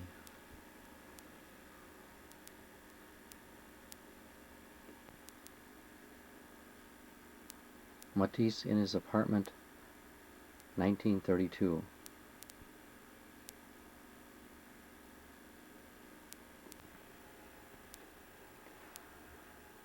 Pablo Picasso, 1881 to 1973. He was the son of a painter and master drawer. He took the surname of his mother. He was trained at an early age by his father. He later settled in Paris and at first painted the social scene. He later turned to austere figure studies, blue being the predominant color. Circus pictures followed, delicate and more varied and colored. This was his rose period. Then an epoch-making change took place when he, together with Georges Braque, developed Cubism from the study of Cezanne combined with that of Negro sculpture and primitive art. A feature of his Cubist still life was the use of collage. He then reverted to a neoclassical style in painting and in outline etchings of classical themes. That followed with a new and imaginative phase of his art which coincided with the development of surrealism. The bull, traditional Spanish emblem of conflict and tragedy, began to appear in his paintings and etchings, and the Guernica painted in 1937 during the Spanish Civil War was a fierce pictorial comment on a deplorable bombing incident, making use of this symbolism. Further images of violence and horror produced during and after World War II provoked much criticism. His surrealistic practice in works after 1938 of combining two different views of a head in the same double image often produced a monstrous distortion, which also caused protest. In other works, however, a certain humor appears, and Picasso has gone freely from one style and medium to another, using withal an astonishing freedom and virtuosity.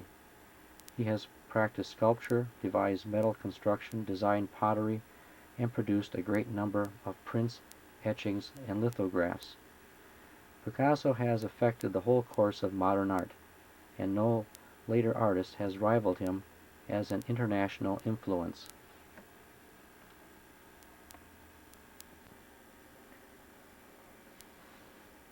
Guernica, 1937. Picasso denounced the monstrosities of his time, and as the increasing menace and then the violence of actual war and bombings became worse and worse, he painted this scene in which the mythology of the bull is identified with the tragedy of the Basque city that was bombed during the Spanish Civil War, foreshadowing other atrocities to come.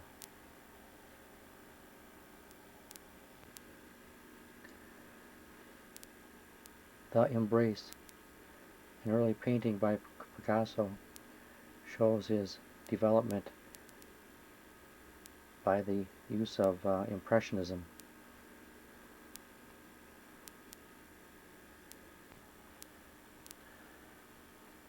Child Holding a Dove, one of his earliest paintings, probably about age 21. Children have always exerted a fascination on Picasso, but he invariably complements their obvious charm with a firm realization in paint of the forms that he uses to convey their intense and direct appeal. He suppresses sentimentality. This early painting combines several of the more reflective and entrancing aspects of art that reoccur during his life's work: the dressed-up child, the dove, and the ball, which suggest a connection with the circus as much as with the nursery. The paint itself is robust and clearly outlines the figure.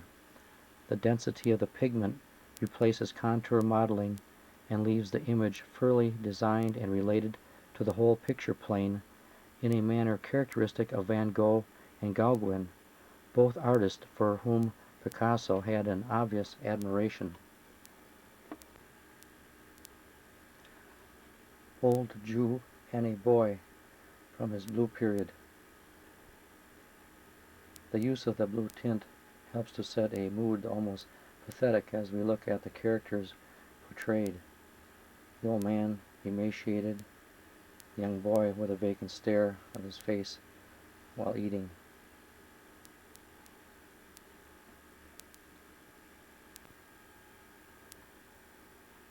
The Tragedy, from the Blue Period. Again, the mood is very somber.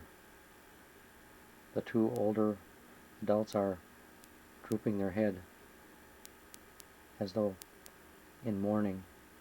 The young boy kind of walking along with a vacant stare on his face. What has happened? Have they lost someone near to them?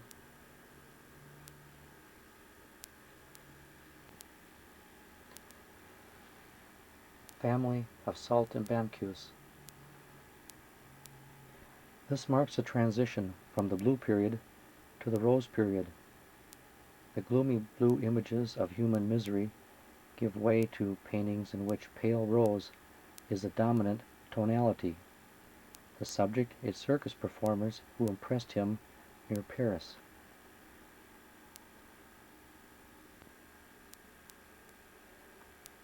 Girl on a Ball. One of his favorite subjects was performers in the circus, especially in his earlier years. And again we see the rose tints that now mark the Rose Period and a more joyful type of picture painted by Picasso.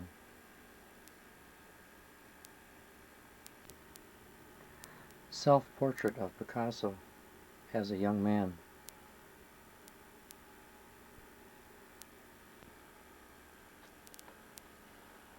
Dryad.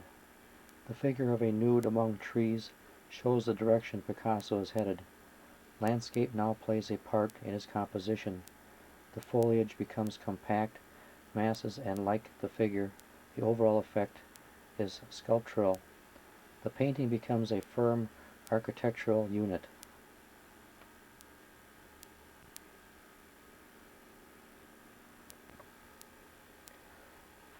The reservoir at Horta de Ebro.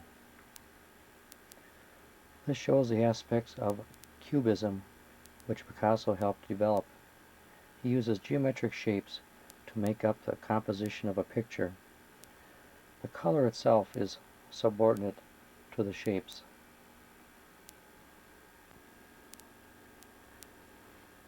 Three musicians. Picasso takes cubism a step further by adding full, rich colors.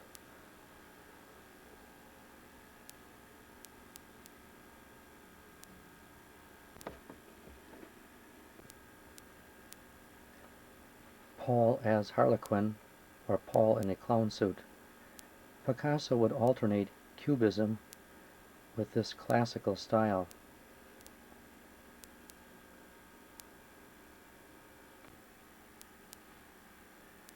Seated Bather. This work is an example of what has been called Picasso's monster period. During these years, Picasso was breaking away from the traditional conventions of human beauty and explicitly creating an anti-image.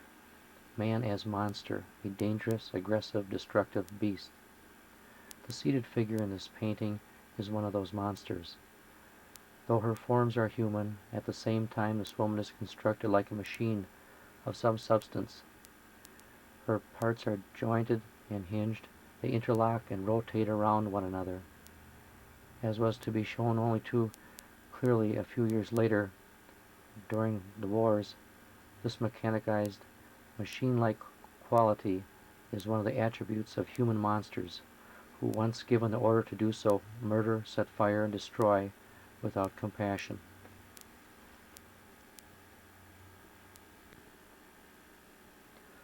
Woman weeping. This is painted in the same vein as Guernica, showing some sort of human tragedy. The woman has just found out something very terrible and reacts full of emotion. The coloring in the picture helps to bring out that emotion. Tears seem to almost be frozen on her face as she contemplates the news that she has just heard. What makes this a universal type picture is no matter what people may think of the portrait itself, they can identify with grief because that's part of everyday life. This is a form of expressionism leading into surrealism.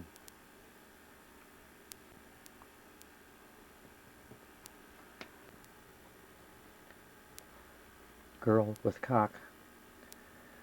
This work shows a girl holding a rooster in her lap, which she is preparing to kill. It is perhaps one of the most terrifying of his 1938 painting set, not only because of the violent distortions of the human face and body, but because of the solemnity with which a kind of sacred rite is being performed. The impressionism of debased humanity produced by the violent dismemberment and disrespectful piercing together of human forms is strengthened by the shrill dissonance of the colors. The juxtaposition of pinks, greens, and blues has a provocative, bewildering effect.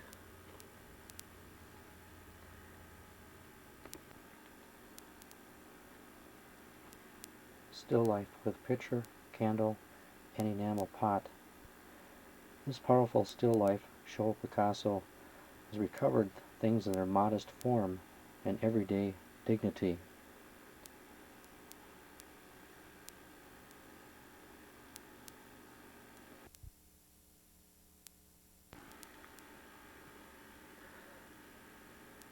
We'll now have a series of pictures by Picasso without commentary. The first, The Absinthe Drinker.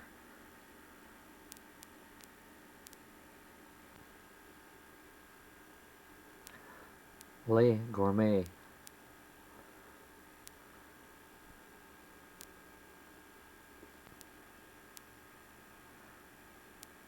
The Visit, Two Sisters.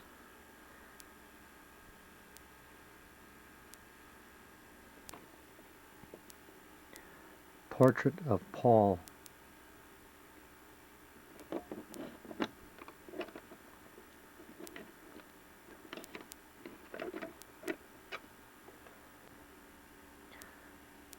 Seated Perrault.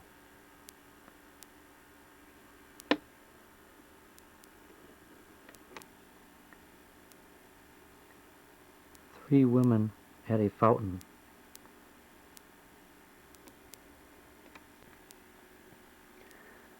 Picasso with wife Jacqueline.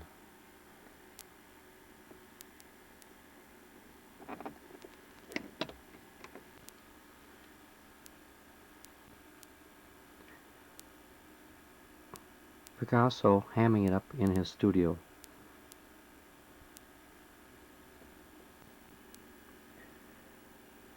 Picasso in front of his home in Spain.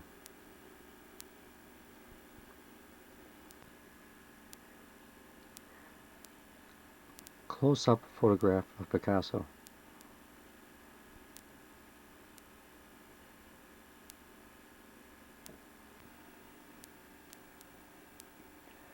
Henri Rousseau, 1844 to 1910, French painter known as Le Douanier, or customs officer, an official in the Paris toll department who did not devote himself exclusively to painting until he retired in 1884 at the age of 40.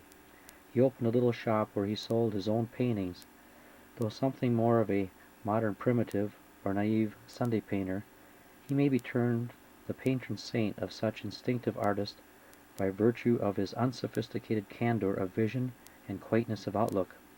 His views of Paris, suburbs, portraits, and exotic landscapes, as well as some remarkable feats of allegory, place him among the great artists of his time.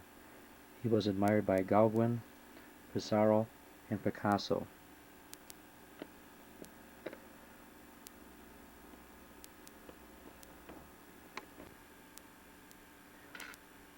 War. Rousseau acted differently to different subjects. His subconscious would take over and would almost paint in a trance-like state. In War, we see the battlefield littered with corpses, the galloping warrior as a symbol of war, as a woman's face. The idea of devastation is added to that of struggle. Fire follows in the wake of the sword, and the trees have already been shattered.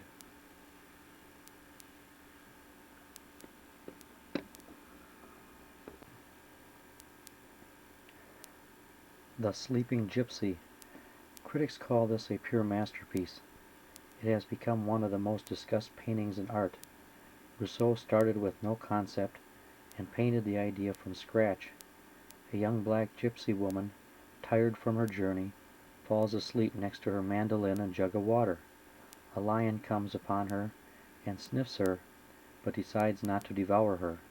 Some interpret the lion as a part of her dream, and that is why it is placed so close to her. Rousseau said the hand of his dead wife guided him in the painting of the picture.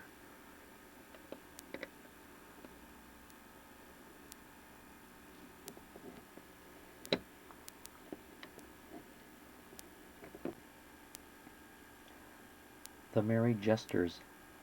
Rousseau did many tropical scenes, which are very distinctive from other artists. It is said that he had a child's animal book from which he got many ideas for his animals.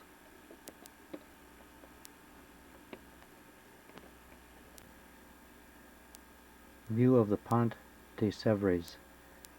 Here Rousseau occupies every part of the picture with objects that draw attention on water, land, and sky.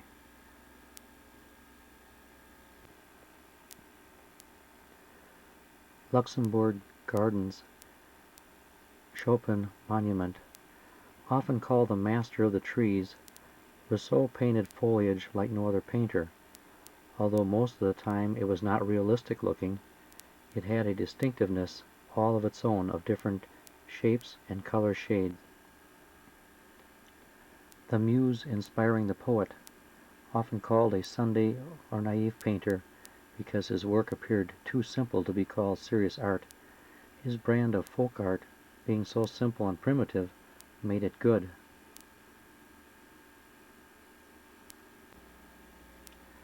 The Dream. Most times, Rousseau did not use many colors, but many tints of certain colors. In The Dream, one artist counted 40 tints of green used. He was an innovator of expressing thoughts in an unusual way, which paved the way for Picasso and Dali.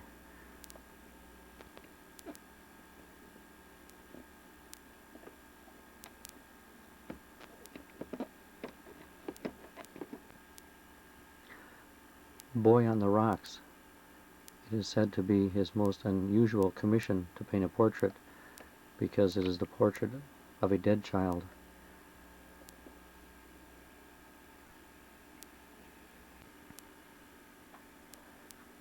A Carnival Evening. These two figures in white carnival costumes, whether drawn from Watteau or from some advertisement, need no justification other than the painter's whim, intended as they are to introduce a touch of fantasy into this wintry forest landscape. The delicacy of the faded tints, the branches, whose sinuous structures, varied at will, stand out sharply against the sky, and the moon itself all create an unreal atmosphere.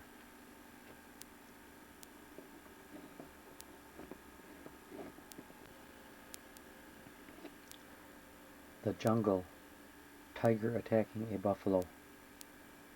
Many of the jungle scenes that were so painted were of a violent nature.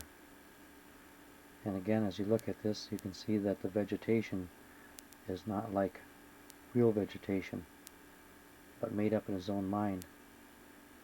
Even the types of fruits that he puts together don't really make any sense. But we have to remember that he lived many times in a fantasy world when he painted.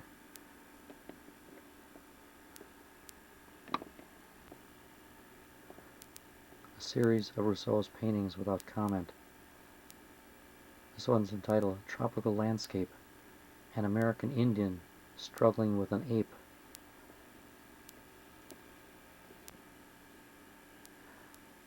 The Football Players.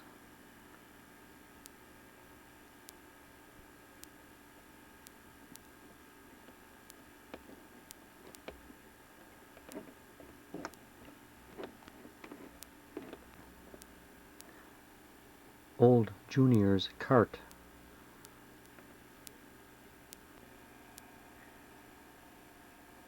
The Snake Charmer.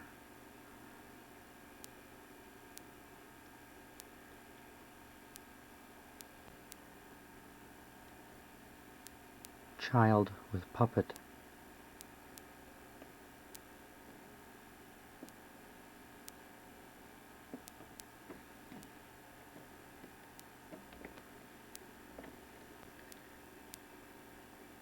Surprise.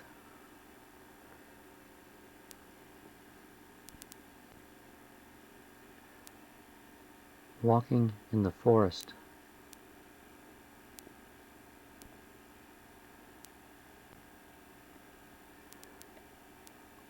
The Flamingos.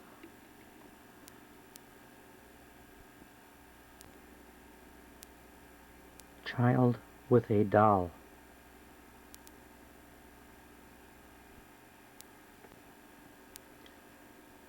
The Quarry.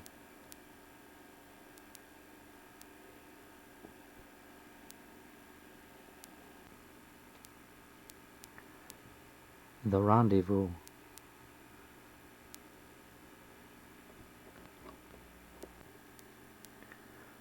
Rousseau as a young man.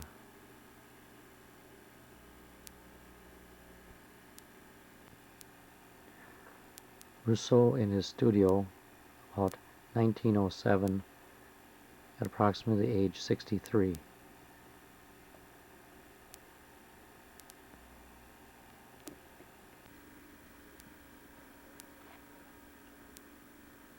Georges Seurat, 1859 to 1891, born and died in Paris. A classicist at heart, he was inspired by Impressionism and by the scientific colors of theory, which he applied to painting in a highly individual and personal manner. His pointillism method of applying paint to tiny uniform dots of pure color had a powerful impact on his contemporaries and 20th century painters. Methodical in every aspect of his work, Seurat developed a new technique of drawing in 1882 and 1883 that depended entirely on shading to elicit form, space, and light, a graphic emphasis equivalent to the atmospheric color of the Impressionist. His subsequent paintings of port scenes, bathers, strollers, women, and the circus are Impressionist in theme, but the first-handed immediacy of Impressionism is replaced by optically analytical combinations of color, predetermined arrangements of line, and graduations of tone that convey various moods.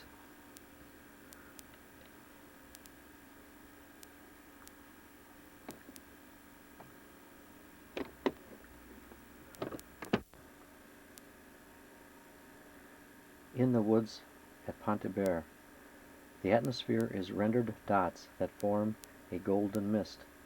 The tree trunk at right imparts solidity to the melting landscape, and other lines have been thoughtfully distributed.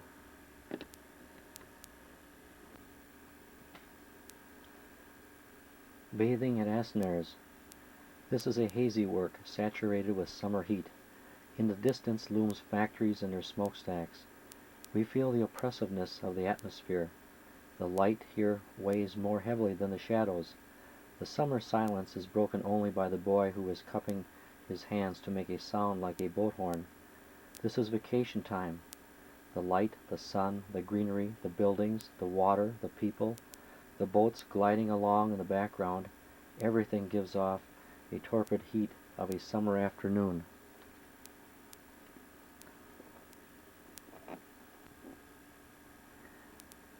Detail, bathing at Asnières.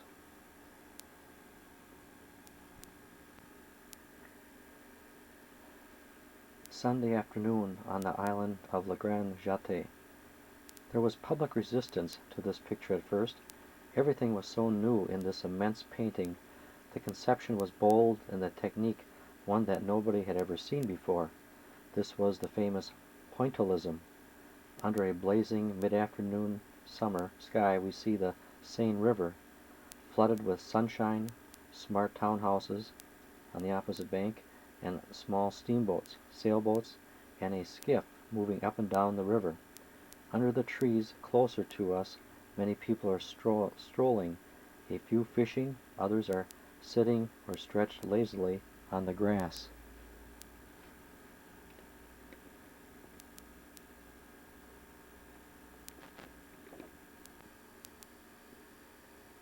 The Eiffel Tower, painted a year after the tower was opened. Here Seurat's dots are rounded like blue and orange confetti. They are running in every direction. The work is fresh and highly colorful.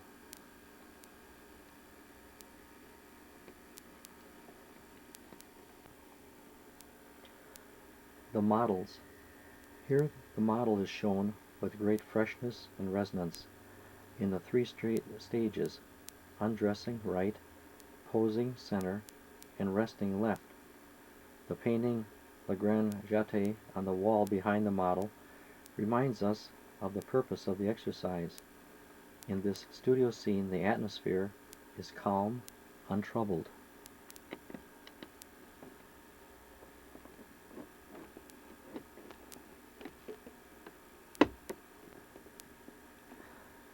The model's detail. Seated model back.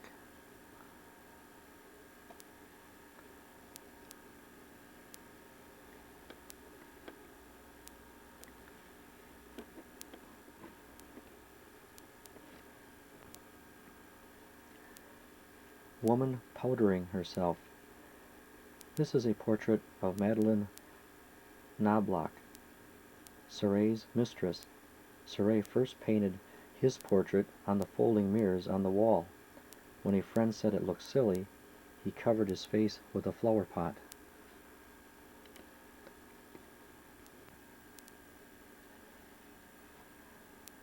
The channel or harbor at Gravelines in the evening. This is peace, the calm after the storm. The clouds give one last glow before darkness. The anchors, symbol of repose, suggest that night is falling, that all things pass, and that our eyes will soon close in sleep.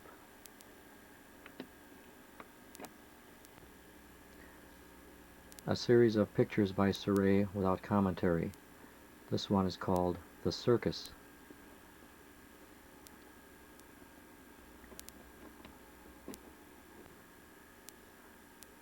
Les Chahets.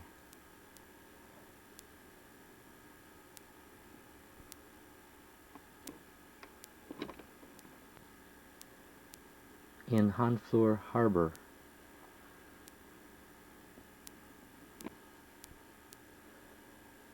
Man leaning on a parapet.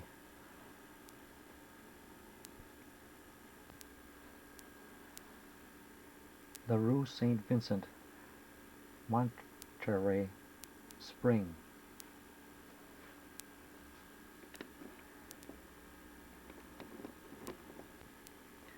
A series of several drawings, this one entitled Madame Seurat.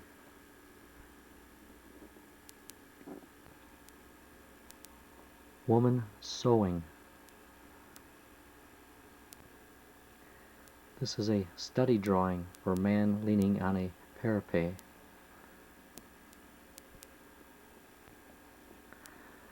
Study for Le Grand Château.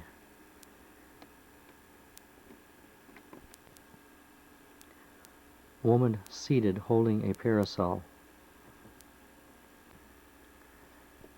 The European Concert.